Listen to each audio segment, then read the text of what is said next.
Ralph Cabbage, Aquaman Knox. Today we're looking at the Classic 600 or 2217 by Eheim in review of the Classic series, part of our War of the Canister filters.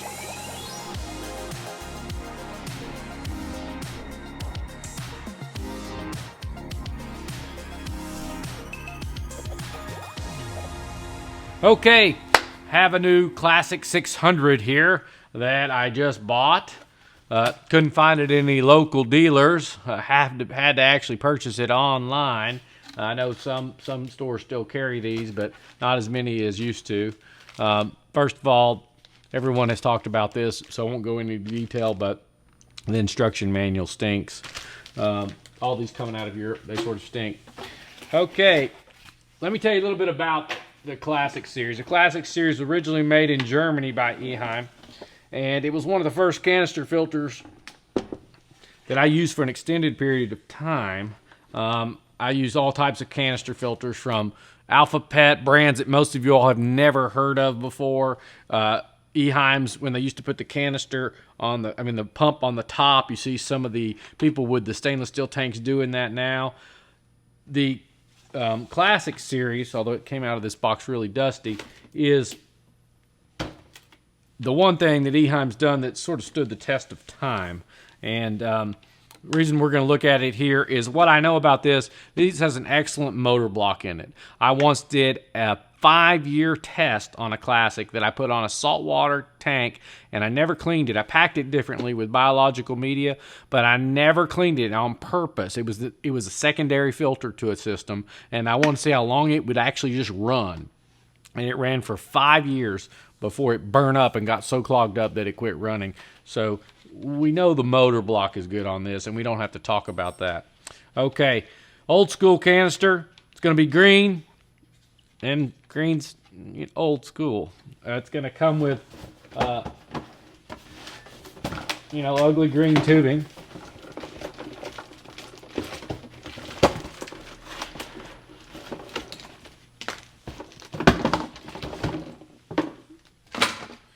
Get all that out real quick.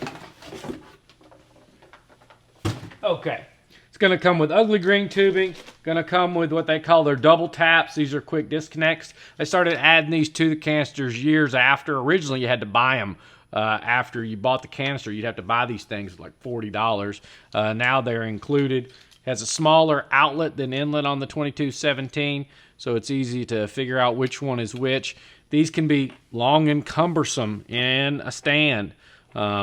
Depending on where they're mounted, they're more of a pain in the neck than the built-in units.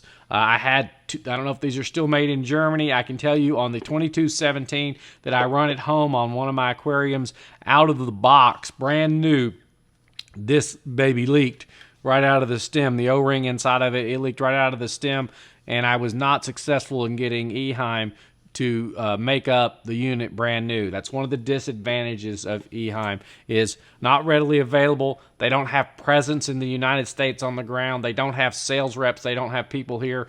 But we're looking at the canister filter, and we're going to focus on just that for the rest of this video. Again, everything like their Pro, except it all comes in ugly green, and that's what it is. It's ugly green. Okay. What people like about these canister filters is they claim there's no bypass.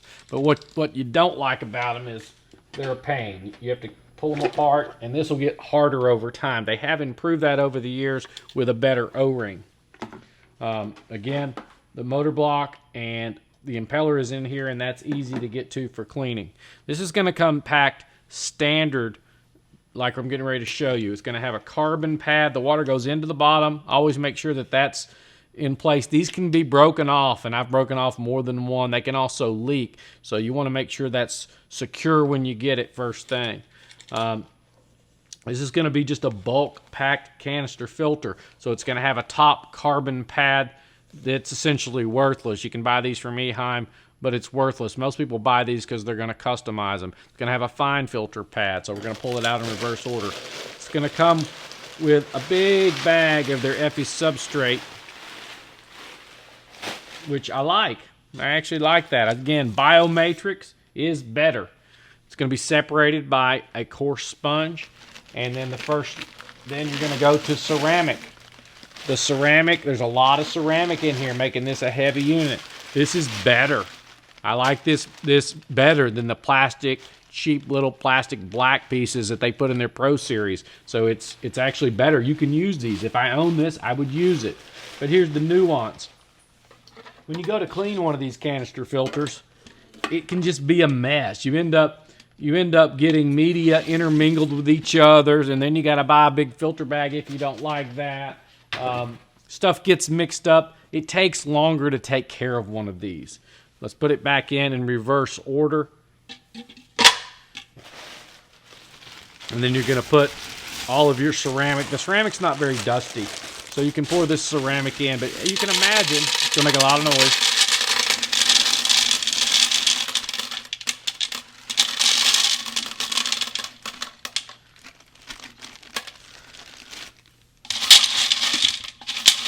You can imagine when you go to dump that out in the sink, if you ever want to rinse that off, and eventually you'll want to, especially if you have bigger cichlids, it's just a mess. I mean, it's not quick and easy. These are designed to be efficient, and as the water going in goes through all this media, there's not near the channeling you would get if the baskets were designed wrong, although the better baskets I don't think are. There's no pre-filter on this unit. It's just going to clog from coarse to fine. That's how you design to pack them. So from coarse to fine. Then you're going to separate that with this sponge, and that's the only thing that's going to keep you from mixing. You want to get that as flat as you can. It's the only thing that's going to keep you from mixing the Effie substrate, and you get a lot of that, which is nice. Unless with the bottom media. Now, one thing to keep in mind is the Effie mech, or the ceramic rings at the bottom. They are designed to break up the big, large particles, and they don't have near the surface area of this media. This media tends to be a little bit dusty, and I didn't rinse it off. I would rinse this off, and you'll see it cloud up all around me. But I would rinse this off. Known in the state of California to cause cancer. I'm just kidding. It may be, but I don't know that. But dust is always bad, so rinse that off before you put it in. And then you're going to go to the white padding and the black. Now, what you can do, and then this grate goes in the reverse order. Don't overpack it so that it's so tight you can't get your lid on there. I would use this template and make your own bonded padding, blue bonded padding from Aqualife. Buy it on the roll, costs almost nothing, works better than the floss they give you, and you can cut your own little circles. Carbon, if you need to run carbon, don't rely on these pads. Put in a bag of carbon. If you don't want that mixed up, buy a large filter bag and put it in, but it's something else to clean, and it can kind of drive you crazy. So that's the disadvantage to it.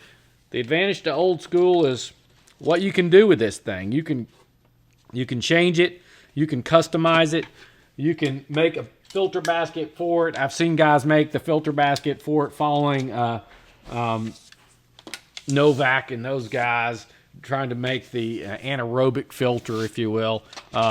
And it works okay for all those, but that's the biggest advantage. The clips, they break. Not the clips themselves, but the holders break. I've broken quite a few. I've lost them. You want to be able to get parts. Now we're going to hook this up and see the flow and check the noise and go from there. I don't need to take this apart and do any testing as far as how quickly it is to clean. I already know that. Bottom line is you got to get all the way down there to that blue pad to rinse it and to get it clean. So you're going to be dumping this every single time you go to clean it. This does not have a pre-filter, but you're going to get a good motor and none of those other features, and that's why I'm going to call this just straight up old school. It's going to come standard with suction cups. Put this on the floor for now. Testing them all from the same height, and we're going to do video so you'll see the flow of every one of them, and we'll cut away and show you those flows. The 2217 is up to 159 U.S. gallons. Delivery had approximately 7 feet 6 inches, 20 watts of power consumption, so a little bit more power consumption than their Pro Series, and as I mentioned, 2-year warranty if you can get it warranted. Maybe you can, maybe you can't. It's, again, Eheim, and I'll go, the history of that will be in my overview, but Eheim is really pulled out of North America to speak of. They're not, I mean, they're imported by companies, but they don't have their own presence like a lot of the other companies that are backing the warranties up. Okay, outlet. On this unit, we're going to have to cut enough of tubing to hook up the taps. Again, it's not hard to figure out which is which because they're different sizes. So we're going to cut 2 pieces there for the tap and to hook the spray bar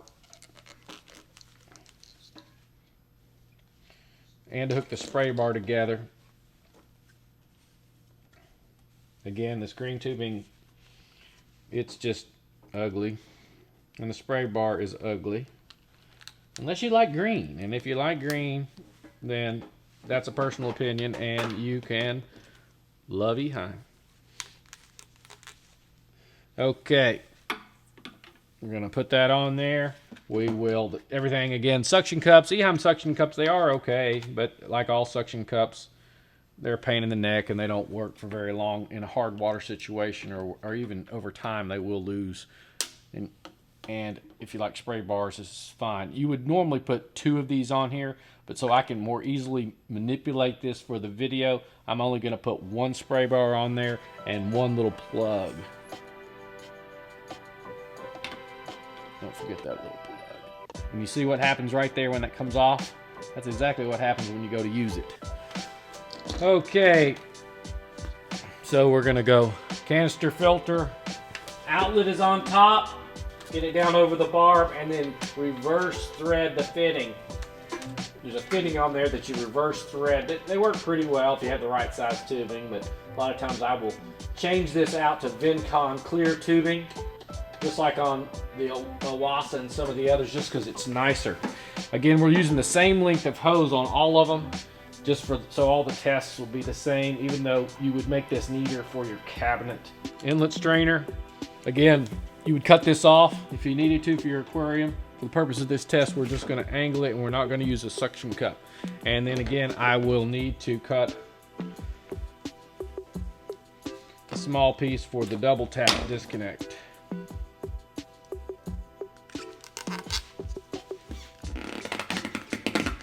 And that's, once it's over the barb, you just reverse screw that thread, and that's what seals it. The inlet is on the bottom, and it only fits where it goes on this model, so you don't have to worry about that. Tap disconnect at the bottom, and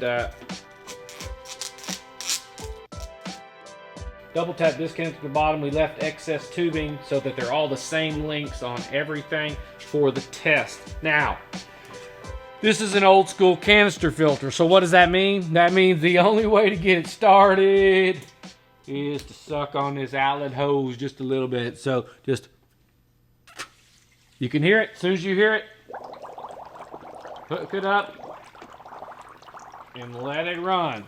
Now you remember on the Pro, I had to do that anyway, even though it claims it had an auto start. That's not that big a deal when you have a brand new unit. It's a lot bigger deal when you have nasty aquarium water, which all of us old schoolers, if you will, I don't even know that it bothers me, but it is something you need to consider. Anytime on a canister filter, you're having to take these to the sink. You're having to go and clean them somewhere else. They don't have any of the convenience of hang-on filters or sumps or anything like that. That's just not how they're made. Let's plug this bad boy in and check out the flow.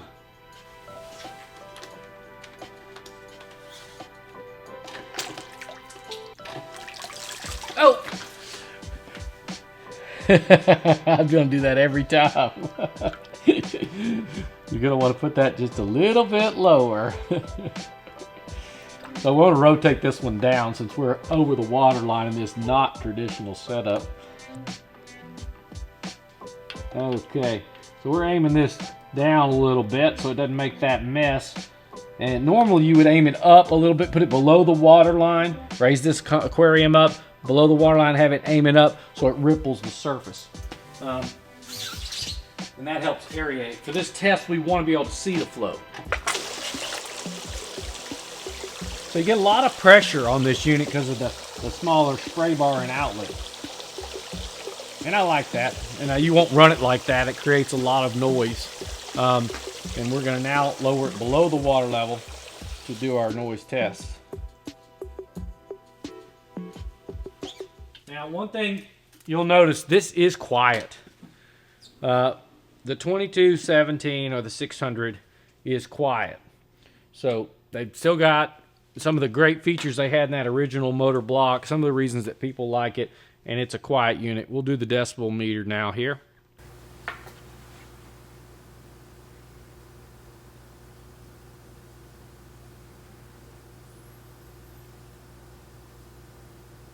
.8 at camera height, 32.8. 1 foot off of the unit.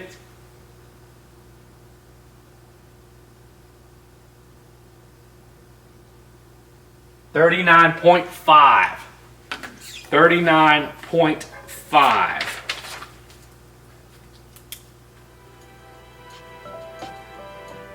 So what do we know right now? Right out of the gun, that is quieter than the newest model from Eheim. It seems like they would care about things like that. I don't know. But Classic is quieter than the 600. That's why you see so few 600s based on that compared to these, and the ease of modification on this. The 2217, if you like old school, if you like customization, if you don't care about any features and any speed of cleaning, then it's a canister filter worth considering. I personally have not bought these anymore. I don't buy them because, one, there's no company to back them up. I want to be able to go to a store and get a part anywhere. They're not readily available, but like some of the other units, they don't have people on the ground. There's some disadvantages to buying an Eheim unit.